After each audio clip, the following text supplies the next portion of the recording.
누가복음 15장에 나오는 그 탕자의 삶이 세 가지가 있는데, 원래 집에서 살 때 뭔 생각이 들었는지 집에 나가서 타락하고 살 때, 그리고 다시 집에 회개하고 돌아와 살 때 삶이 다 다른 것은 바로 그의 정체성이 다르기 때문인데, 요즘의 탕자의 삶을 이렇게 비교해 보니까 탕자의 삶은 모태신앙 같아.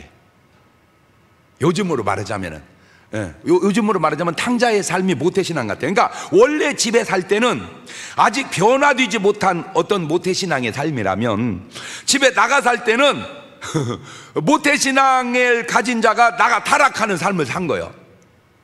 그러다가 회개하고 다시 집에 돌아와 살 때는 요즘 말로 말하면 성령으로 거듭나서 변화된 삶을 사는 모습하고 같지 않을까. 물론 꼭 그런 건 아니지만 제가 이렇게 추측을 해보건대, 바라기는 크리스찬의 신앙생활이라고 하는 것은 집에 원래 살고 있었던 탕자의 삶이 아니고, 나가서 타락하는 삶은 더더군다나 말이 안 되고, 회개하고 성령으로 거듭나서 돌아와서 사는 탕자 같은 그런 삶을 누리는 여러분 되시기를 주의 이름으로 축원합니다. 그러니까 진정한 크리스찬의 삶은 탕자의 삶으로 비했을 때 원래 집에서 살던 삶이 아니고, 나가서 타락한 삶도 아니고, 회개하고 성령으로 거듭나서 돌아와는, 그래서 뭔가 같은 집에서 살지만 다른 것은 아버지와 아들과 모든 관계 속에서 어떤 그 굉장히 기쁘고 즐겁고 감사하는 어떤 그런 삶이 우리 신앙생활 속에 있어져야 될 줄로 믿습니다. 아버님이 직분자고 나는 그 아들이라, 나는 딸이라 그냥 어려서부터 교회를 다녔습니다. 그런데 구원의 감격이 없고 변화의 기쁨이 없다면 한번 점검해 볼 일이다, 그 말이죠. 여러분, 세상을 살면서 혹시 남을 대접해 본 적 있으신가요? 아니면 반대로 남에게 대접을 받아본 적이 있으신가요? 정말 세상과 교회는 어쩌면 그렇게 정반대의 삶을 이야기하고 가르칠까? 진짜 세상과 교회는 반대다 하는 게 오늘 본문 속에 한번 볼래요? 누가복음 14장 12절 이하를 제가 읽어드릴게요. 또 자기를 청한 자에게 이르시되 네가 점심이나 저녁이나 베풀거든 벗이나 형제나 친척이나 부한 이웃을 청하지 마라. 두렵건대 그 사람들이 너를 도로 청하여 내게 가품이 될까 하라. 잔치를 배설하거든 차라리 가난한 자들, 몸이 지체가 부자유스러운 자들, 앞을 보지 못하는 시각장애인들, 그러면 저희가 갚을 것이 없는 거로 내게 복이 되리니 이는 의인들의 부활시에 내가 갚음을 받겠음이니라 하시더라. 정말 세상하고 다르죠. 여러분, 세상은 어떻게든지 나보다 나은 사람, 높은 사람, 도움이 될 만한 사람을 대접해서 뭔가 자기의 유익을 추구하지, 누가 그런 사람 데려다가 대접을 세상 사람이 어디 있어요? 교회니까, 하나님 말씀이니까 그렇게 하라는 거예요. 그런데 이거 참 여기에 아주 그 중요한 느낌을 주는 말이 하나 나오는데, 누가복음 14장 12절을 보면 또 자기를 정한 자에 이르시되 네가 점심이나 저녁이나 베풀거든 벗이나 형제나 친척이나 부한 이웃을 청하지 말라. 두렵건대 그 사람들이 너를 도로 청하여 내게 가품이 될까? 아니, 내가 밥을 대접하고 다시 갚는 게 그게 뭐 할 일이라는 거예요? 두려운 일이구나. 말도 안 되는 일이 지금 말씀 속에, 우리 느낌으로는 말도 안 되는 일이, 아니 대접하고 대접받는 게 당연하지, 대접하고 대접을 받는 것이 왜 두려운 일이냐, 우리 느낌이 이해가 안 되잖아요. 그러나 성경은 그렇게 지금 말하고 있어요. 제가 이것도 네 박자로 따져봤습니다. 전혀 대접은 안 받고 대접만 하고 사는 사람 1등이죠. 대접을 하고 대접을 받는 사람 2등입니다. 대접을 받고 대접하는 사람 3등입니다. 대접만 받고 전혀 대접을 안 하는 사람 4등입니다. 가능하겠죠? 네, 한번 해볼까요? 1등부터. 1등은 제가 해드릴게요. 대접은 전혀 안 받고 대접만 하고 사는 사람 1등. 시작.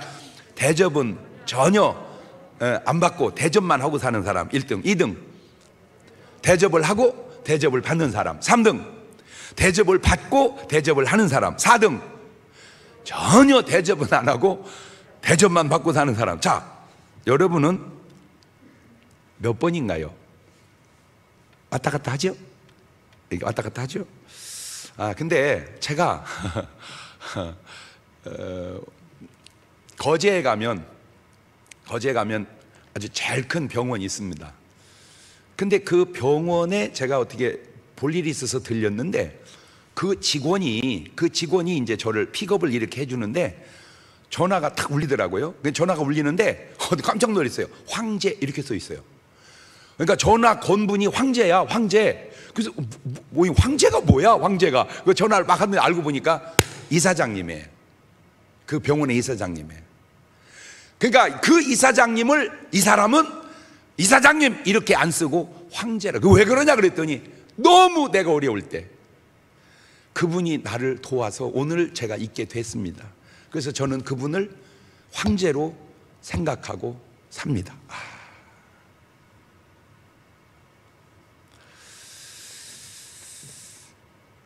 그런데 이 말씀은 이제 그렇다는 말씀이지 꼭 그렇게만 해야 된다는 말씀이 아닐 수도 있는 것은 상황에 따라 달라질 수도 있기 때문입니다. 말을 바꾸면 꼭 되받는 사람한테는 대접하지 마라. 100% 그렇게 하기는 쉽지 않겠죠. 왜냐하면 이 상황이 다를 수가 있으니까. 지금 이 말씀이 나오게 된 배경이 중요한데 바로 낮아짐, 겸손에 대한 말씀 끝에 나온 말입니다. 이 말이 누가복음 14장 10절을 보면 청함을 받았을 때 차라리 가서 말석에 앉아라. 그러면 너를 청한 자가 와서 너더러 버쳐 올라앉으라 하리니 그때야 함께 앉은 모든 사람 앞에 영광이 있으리라. 무릇 자기를 높이는 자는 낮아지고 자기를 낮추는 자는 높아지리라. 지금 저 말 끝에 이 말씀이 나온 거예요. 그러니까 낮아져라. 그러면 높여주리라. 되갚을 수 없는 사람을 대접하라. 그러면 하나님께서 갚아주시리라. 나는 오늘 여러분 말씀 속에서 우리가 100% 이렇게 살기는 쉽지 않겠지만 그래도 여러분의 정신이 조금 성경적으로 바뀌어가는 어떤 전화위복의 동기부여가 될 수 있기를 바라요. 아하, 나는 지금까지 자꾸 나보다 나은 사람, 대접하면 더 좋은 사람만 하려고 했었는데 이제는 대접을 다시 되받을 수 없는 사람도 대접해야 되겠구나 하는 그런 좋은 싹이 여러분 머릿속에서 마음속에서 피어오르시기를 바라요. 왜 이 말씀이 중요할까? 바로 이 비유 속에 아주 중요한 말씀이 나오는데 마태복음 25장 37절을 이하를 보면 이에 의인들이 대답하기로되 주여 우리가 어느 때에 주의 줄이신 것을 보고 공개하였으며 목마르신 것을 보고 마시게 하였나이까? 어느 때에 나그네 되신 것을 보고 영접하였으며 벗으신 것을 보고 옷 입혔나이까? 어느 때에 병드신 것이나 옥에 갇히신 것을 보고 가서 배웠나이까? 하리니 임금이 대답하여 가라사대 때 내가 진실로 너희에게 이르노니 너희가 여기 내 형제 중에 지극히 작은 자 하나에게 한 것이 곧 내게 한 것이니라. 이해가 되든 안 되든 저는 말씀을 이렇게 들으면서 참 주님이 좋은 분이고 참 주님이 만든 기독교가 참 좋은 종교다 하는 게 저 말씀 속에, 다시 말하면 높은 사람한테 잘해라 그게 나다 이렇게 말해도 오히려 그게 더 자연스럽잖아요. 근데 주님은 지극히 작은 자에게 잘해라 그게 곧 나다. 마태복음 25장 44절 이하에도 저희도 대답하기로되 주여 우리가 어느 때에 주의 줄이신 것이나 목마르신 것이나 나그네 되신 것이나 벗으신 것이나 병드신 것이나 옥에 갇히신 것을 보고 공양치 아니하더이까? 이에 임금이 대답하였을 내가 진실로 너희에게 이르노니 이 지극히 작은 자 하나에게 하지 아니한 것이 곧 내게 하지 아니한 것이니라 하시리니 저희는 영벌의 의인들은 영생에 들어가리라. 여기서 깨달을 수 있는 말씀은 지극히 작은 자와 예수님을 일치시키고 있다는 말씀이고 이것이 구원과도 연관이 있을 수 있다는 사실입니다. 제가 그래서 성경에서 대접한 사람들을 쭉 찾아봤습니다. 성경에 대접한 사람을 쭉 찾아보니까 이제 첫 번째가 아브라함이 천사를 대접하더라고요. 창세기 18장 1절 이하를 보니까 여호와께서 마물의 상수리 숲을 근처에서 아브라함이 나타나시니라. 오정 즈음에 그가 장막문에 앉았다가 눈을 들어본즉 사람 셋이 맞은편에 섰는지라. 그가 그들을 보자 곧 장막문에서 달려나가 영접하여 몸을 땅에 굽혀 가로되 내 주여 내가 주께 은혜를 입어 싸우면 원컨대 종을 떠나 지나가지 마옵시고 물을 조금 가져오게 하사 당신들의 발을 씻으시고 나무 아래 쉬소서. 내가 떡을 조금 가져오리니 당신들의 마음을 쾌활케 하신 후에 지나소서. 당신들이 종에게 오셨음이니이다. 그들이 가로되 네 말대로 그리하라. 8절로 넘어갑니다. 아브라함이 뻐러와 우유와 하인이 요리한 송아지를 가져다가 그들의 앞에 진설하고 나무 아래 모셔섬에 그들이 먹으니라.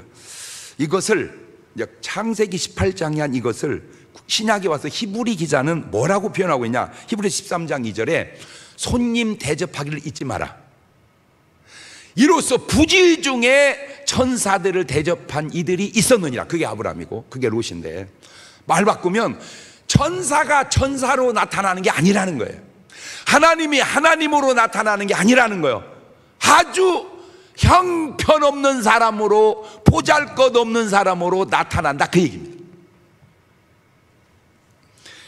그런데 이 대접으로 아브라함이 자식 이삭을 얻는 축복을 받게 됩니다. 창세기 18장 9절 이하인데 그들이 아브라함이 이르되 네 아내 사라가 어디 있느냐. 대답하되 장막에 있나이다. 그가 가라사대 기한이 이를 때에 내가 정녕 내게로 돌아오느니 네 아내 사라에게 아들이 있으리라 하시니 사라가 그 뒤 장막 문에서 들었더라. 하나님께서 아브라함을 불러낼 때가 75살 때입니다. 75살 때. 너는 너 본토 친척 아버지 집을 떠나 내가 내게 지시할 땅으로 가로대로 큰 민족을 이루게 하리라. 하늘을 봐라. 저 별이 보이니 네가 네 자손을 별같이 많게 하리라. 먼지를 네가 셀 수 없을진데 내가 네 자식을 셀 수 없게 만들리라. 그러니까 25년 동안을 말씀만 하시는 거예요. 말씀만. 그러다가 24년째 아브라함 집에 천사 셋이 왔을 때 그 천사 대접하고 난 다음에 그 아들이 오는 거야. 물론 그냥 그럴 수도 있어요. 근데 그럴 수도 있기에는 희한해서 그래. 그 제가 세상 말로 뭘 깨달았냐. 야, 세상에 공짜는 없다. 야, 세상에 공짜는 없다. 시작. 그 세상 사람들이 쓰는 속담입니다. 성경으로 가져오면 심는 대로 거둔다, 그 말이에요. 성경은 심는 대로 거둔다. 세상은 세상에 공짜는 없다. 같은 의미예요. 조금 뉘앙스는 이상하지만 원리적으로 그렇다, 그 말입니다. 하나님은 이삭을 그냥 줄 수도 있어요. 그런데 그냥 주시지 않고 그냥 줄 수 있는 일을 하게 하시고 주시는 것. 심는 대로 거둔다. 원인이 있어야 결과가 나온다.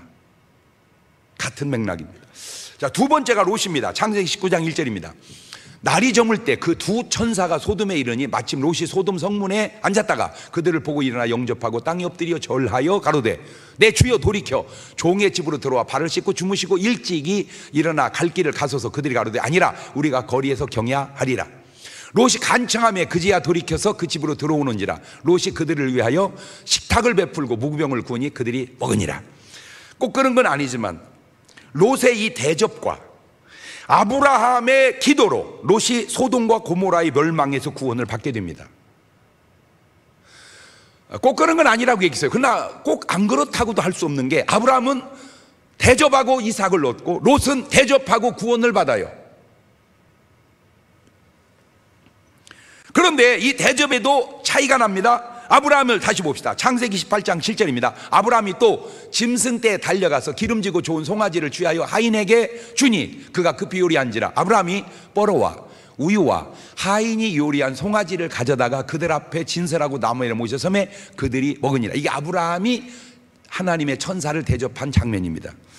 자, 이제 롯 대접하는 장면 볼까요? 창세기 29장 3절에 롯이 간청하며 그제야 돌이켜서 그 집으로 들어온지라. 롯이 그들을 위하여 식탁을 베풀고 무교병을 구우니 그들이 먹으니라. 이게 롯의 대접입니다. 대접에도 너무 수준의 차이가 나는데 음식의 질보다 더 중요한 것이 사람인데 아브라함은 아브라함 부인 사라 종들 다 동원해서 천사들 대접해요. 그런데 롯은 부인과 딸들은 다 없어지고 롯 혼자 무교병으로 대접합니다. 이 무교병이 뭐냐면 누룩을 넣지 않아서 만든 빵입니다. 예. 이거는 내가 볼 때 음식을 만든 게 아니고 있는 것 데펴서 준 것 같아. 조금 불편한 얘기지만 해서 주는 것과 데펴 주는 건 다르다. 웃음이 터져 나오네. 예. 해서 주는 음식과 데펴서 주는 음식은 다르다. 시작. 가정에 우스개 트러블이 좀 생길까? 여보, 날 완전 아브람식으로 대접 안 하고 롯식으로 하네. 이렇게. 예. 데워주는 건 롯식, 해서 대접하는 건 아브람식. 2000년 기독교 역사에 이렇게 설교한 사람은 나 한 명밖에 없을 거예요. 지금 나도 처음 하는 소리거든. 그런데 누누이 하는 얘기입니다만은 내 말이 꼭 맞는 건 아니에요. 예. 왜? 그냥 대표주는 거라도 감사하게 먹어. 예. 왜? 아무나 대표준다고 뭐라고 할 군번이 아니거든. 왜? 여보, 대표주지 말고 해줘. 아이고 여보 잘못했어요. 이런 여자도 흔치는 않지만 있겠지만 잔소리 말고 주는 대로 먹어. 그런 여자도 많거든요. 예. 그러니까 그냥 그렇다는 얘기입니다. 세 번째, 사르밧 과부가 엘리야를 대접합니다.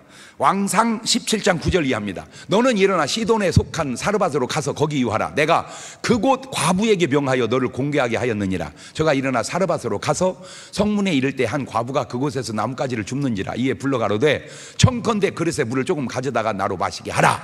저가 가지러 갈 때 엘리야가 저를 불러가로되 청컨대 네 손에 떡 한 조각을 내게로 가져오라. 저가 가로되 당신의 하나님 여호와의 사심을 가리켜 맹세하노니 나는 떡이 없고 다만 통에 가루 한 웅큼과 병에 기름 조금뿐이라. 내가 나뭇가지 두엇을 주어다가 나와 내 아들을 위하여 음식을 만들어 먹고 그 후에는 죽으리라. 엘리야가 저에게 이르되 두려워 말고 가서 네 말대로 하려니와 먼저 그것으로 나를 위하여 작은 떡 하나를 만들어 내게로 가져오고 그 후에 너와 네 아들을 위하여 만들라. 성경에 나오는 대접 가운데 정말 등수 안에 드는 초라한 대접입니다. 이게 무슨 대접입니까? 밀가루 조금하고 기름 조금하고 그냥. 이거는 아까 롯보다도 모던 대접 같아요. 그런데 중요한 것은 그 초라한 대접이 그 상황에서는 그렇게 중요할 수 없는 대접이었다는 사실입니다. 왜냐하면 별건 아니요. 밀가루 조금 기름 조금. 그런데 그 별것 아닌 것이 이제는 먹고 죽으려고 하는 마지막 음식이기 때문입니다. 참으로 대단한 것이 그것을 달라고 하는 엘리야도 대단합니다. 전 솔직하게 달라고 난 못 얻었어요. 그냥 네가 먹어라. 내가 먼저 죽는 게 낫지. 어떻게 내가 살고 너를 죽이겠냐. 나 같으면 그러겠어. 근데 엘리야는 달라는 거예요. 그것을 대접하는 사르밧 과부 대단합니다. 시험 될 일이죠. 벼룩이 간을 빼먹지. 먹고 죽으려는 밀가루를 내놔라. 어우 저게 선지자 맞아. 저게 요즘 말로 저 목사요? 예이 싹군 같으니라고. 그런 시험 들죠. 근데 엘리야는 사르밧 과부는 달라고도 하고 대접도 해요. 그런데 그것으로 나타나는 기적이 또 대단합니다. 대접 뒤에는 기적이 있다. 시작. 그런데 여러분 대접하고 싶은 사람만 하지 말고 정말로 하기 싫은 사람 대접을 한번 해보세요. 기적이 일어납니다. 아우, 내가 지금 말이 여기까지 막 튀어나오려고 그러는데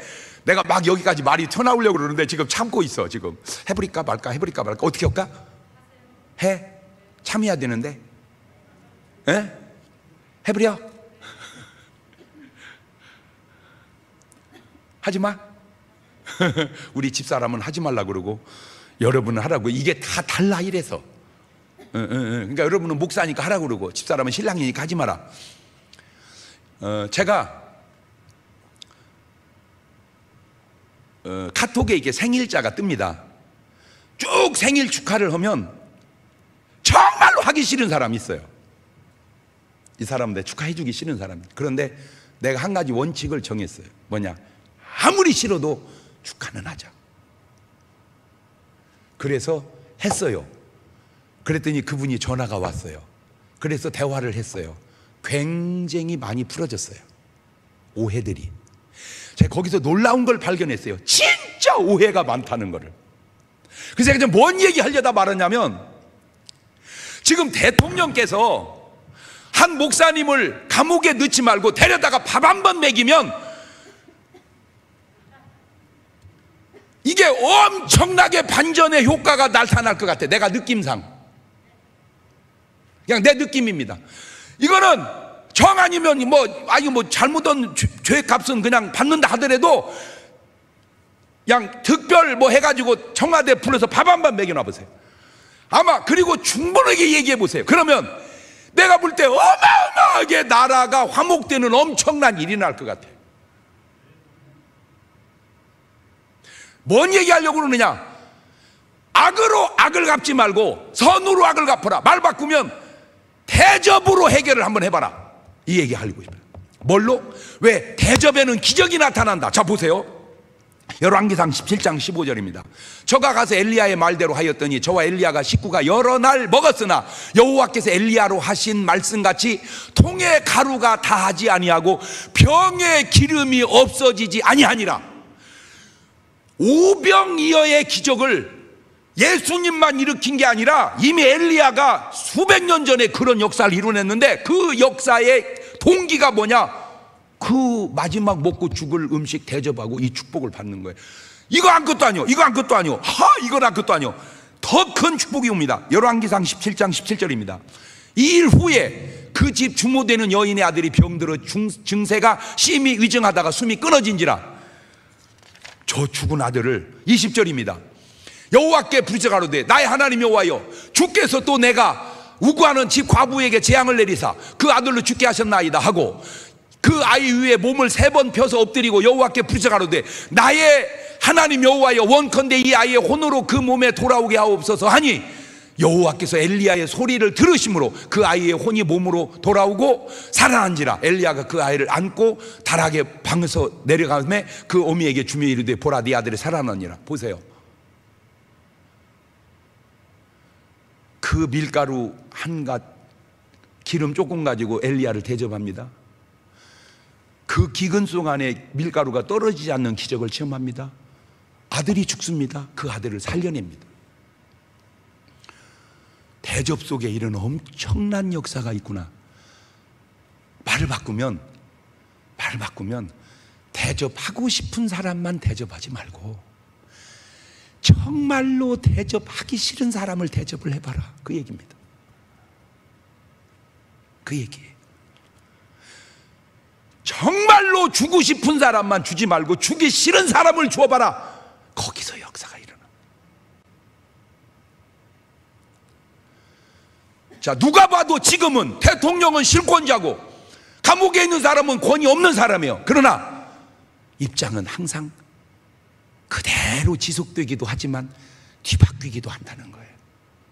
말을 바꾸면 어떻게 될지는 모르지만 대통령이 위험에 처했을 때 그 누구보다도 감옥에 간 양반이 그러면 안 된다고 변호하면 그것처럼 위대한 변호가 어디 있겠냐 그 말이에요.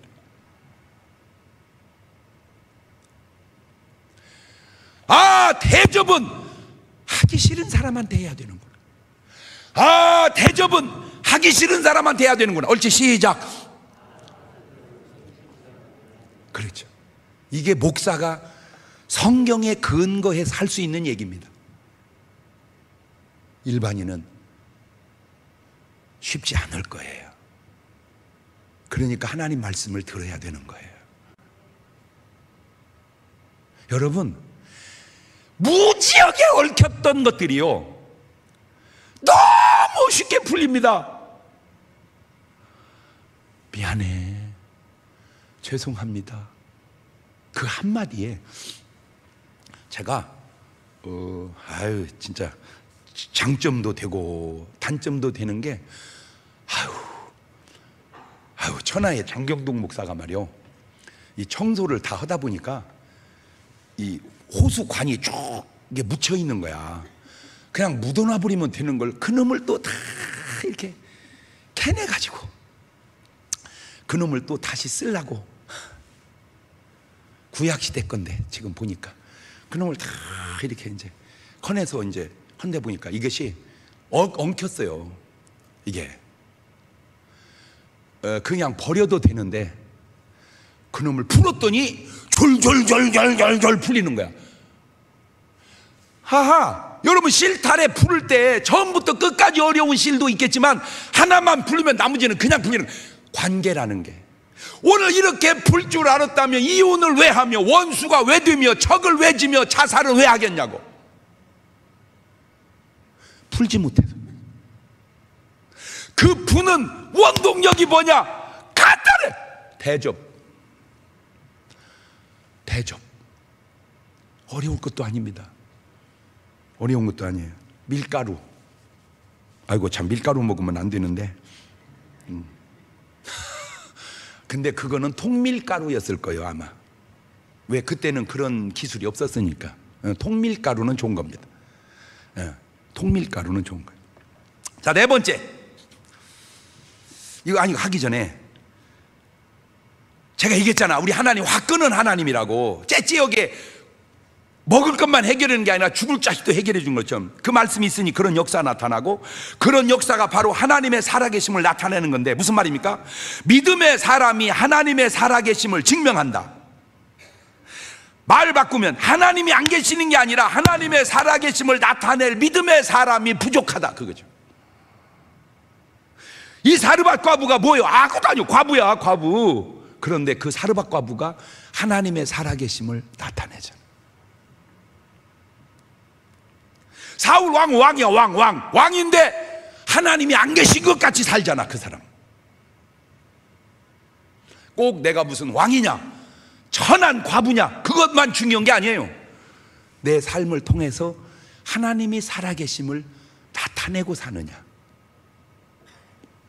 네 번째, 삭개오가 예수님을 대접합니다. 누가복음 19장 5절 이하입니다. 예수님께서 그곳에 이르사 우러러 보시고 이르시되, 삭개오야 속히 내려오라. 내가 오늘 내 집에 유하여 하겠다 하시니 급히 내려와 즐거워하며 영접하거늘 무 사람이 보고 수군거려 가로되 저가 죄인의 집에 유하러 들어갔도다 하더라. 이 삭개오의 예수님을 향한 대접은 곧 구원을 의미하기도 합니다.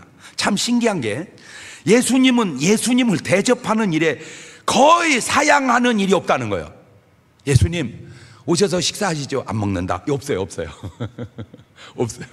누가건 간에 식사만 하시라면 그가 죄인이든 누구든 욕을 듣든 안 듣든 그냥 합니다. 마태복음 9장 10절 이하에 증명이 됩니다. 예수님께서 마태의 집에서 앉아 음식을 잡수실 때 많은 세리와 죄인들이 와서 예수와 그 제자들을 함께 앉았더니 바리새인들이 보고 제자들에게 이르되 어찌하여 너희 선생은 세리와 죄인들과 함께 잡수시느냐? 요거도 먹는 거잖아. 지금 같이 밥 먹고 예수께 들으시고 이르시되 건강한 자에게는 의원이 쓸데없고 병든 자라게랴 쓸데 있느니라. 이게 뭘 의미합니까? 여러분 예수님 식사 대접 보면 예수님은 100% 오신다는 거예요. 여러분 예수님 영접하시면 예수님 100% 오신. 나는 네 속에는 못 간다, 그러지 않은 그런 예수님이 아니라는 거예요. 내가 네 집 가서 밥 먹어 택도 없는 소 그러지 않는다는 거예요. 예수님이 식사 대접을 받으셨다는 말의 의미는 그 사람이 바로 구원받을 사람이라는 의미까지 나아가진다, 그 얘기입니다. 그러고 보니 깜짝 놀란 게요, 가룟 유다가 대접했다는 얘기가 없어요. 가룟 유다가 예수님이든 누구든 대접했다는 얘기. 그런데 베드로는 달라. 베드로는 그런 얘기가 있어요? 봐봐, 마태복음 8장 14절. 예수님께서 베드로의 집에 들어가사 그의 장모가 열병으로 앓아놓은 걸 보시고 그의 손을 만지시 열병이 떠나고 여인이 일어나 예수께 뭐 들더라? 수종 들더라. 이 말이 뭔 말이요? 예수님을 대접했더라, 그 말이죠. 누구 집에서? 베드로 집에서. 누가? 장모님이. 또 깨달았어요, 금방. 아, 큰 손님 오면, 사위 집에 큰 손님 오면 장모님이 가서 꼭 도와줘야 된다. 사위 집에 큰 손님이 오시면 장모님이 꼭 가셔서 도와줘야 된다. 지금 그죠? 이런 걸 확대 해석이라고 그래. 누가복음 10장 38절을 보면 저희가 길 갈 때 예수께서 한 촌에 들어가심에 마르다라 이름하는 한 여자가 자기 집으로 영접하더라. 이 마르다, 마리아, 나사로 참 신기한 체험들을 가진 사람들인데, 마리아는 향유로 예수님을 대접하고, 마르다는 먹을 것으로 주님을 대접하고, 나사로는 죽은 지 나흘 만에 살아나는 체험을 한 사람들입니다. 그러니까 대접하는 사람들 뒤에는 놀라운 간증들이 있더라는 거예요. 이게 성경을 찾아보니까. 대접하는 사람들 뒤에는 놀라운 간증이 있다. 시작. 꼭 그런 건 아니지만 대접은 구원을 향해 가는 길에 나타나는 현상이더라는 거예요. 그러니까 구원을 향해 가는 사람은 뭐가 나타나게 돼 있어? 대접이 나타나게 돼 있어요. 사도행전 9장 36절입니다. 요빠에 다비다라는 여제자가 있으니 그 이름을 번역하면 도르가라. 선행과 구제하는 일이 심히 많더니 그때 병들어 죽음에 시체를 씻어 달하게 뉘우니라. 저 사람 대접 많이 하다가 죽었어요. 40절입니다. 베드로가 사람을 다 내어보내고 무릎을 꿇고 기도하여 돌이켜 시체를 향하여 가로되 다비다야 일어나라 하니 그가 눈을 떠 베드로를 보고 일어나 앉는지라. 베드로가 손을 내밀어 일으키고 성도들과 과부들을 불러들여 그의 산 것을 보이니 온 요빠 사람이 알고 많이 주를 믿더라. 베드로가 요빠에 여러 날 있어 시몬이라는 피장이 집에서 뭘 받으시더라? 유한이라. 그 말은 오늘 제목을 집어넣으면 대접을 받으시더라. 대접자라면 병도 낫고 구원도 받는다, 그렇게 말하면 지나친 얘기입니다. 그럼 어떻게 말해야 됩니까? 구원받은 사람은 대접하는 일을 잘한다, 그렇게 표현하는 것이 더 나을 것 같습니다. 다윗 왕과 사울 왕의 차이점 생각하다가 이 대접의 관점으로 보니까 참 다윗은 어려운 자들, 병든 자들, 소외된 자들 대접을 잘했어요. 그런데 사울은 정말 대접을 모르는 사람입니다. 저밖에. 누가복음에 부자들 얘기가 많이 나오는데 특별히 4명의 부자가 등장합니다. 더 있기는 하지만 12장에 어리석은 부자가 나오고 16장에 부자와 나사로가 나오고 18장에 부자 관원이 나오고 19장에 삭개오가 나오는데 이 중에 구원받은 사람 오직 삭개오 뿐이고, 이 삭개오만 오직 예수님을 대접할 줄 아는 사람이었습니다.